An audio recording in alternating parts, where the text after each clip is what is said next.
बालेश्वर पौरपालिका पक्षर मंगलवार हर घर तिरंगा हर घर स्वच्छता कार्यक्रम अनुष्ठित हो जाइछि। सकाळे 31 वार्ड रे काउंसिलर माने स्वच्छ साथी सुपरभाइजर सफाई कर्मचारी और स्थानीय बासिंदा मानकु नै अंचल को सफाई करथिले। एहा सह जनसाधारण मानकु सचेतन करा जाइछि। चिड़ियापुल सिनेमा छक अरड़ बजार चेक गेट आदि अंचल रे रास्ता सफाई करा जाउथिबा लक्ष्य करा जाइछि।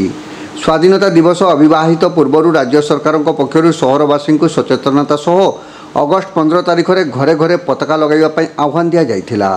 अपराह्न टाउन हाई स्कूल परिसर में मिर्जापोखरी स्वीपर कॉलोनी और तड़साही स्वीपर कॉलोनी स्वीपर मानकु एही अवसर में हर घर त्रिरंगा हर घर स्वच्छता उपरे सचेतनता करा जाइथिला। कार्यक्रम में कार्यनिर्वाही अधिकारी Nirlipta Mahanti, councillor Sheikh Ayub, Kartik Sahu, Ranjita Mahapatra, health inspector Kamal Lochan Patra, Biplab Keshari Das, MD Enayat Rajaulla, Mukund Murari Maharik, गोष्ठी आयोजक चंद्रकांति राउत, सानिटेशन एक्सपर्ट उत्सव भद्र, शुभकांत नायकों समेत एकाधिक काउंसिलर उपस्थित रही। दीदी एपटे आसो बैनरटा छाड़ी दियो।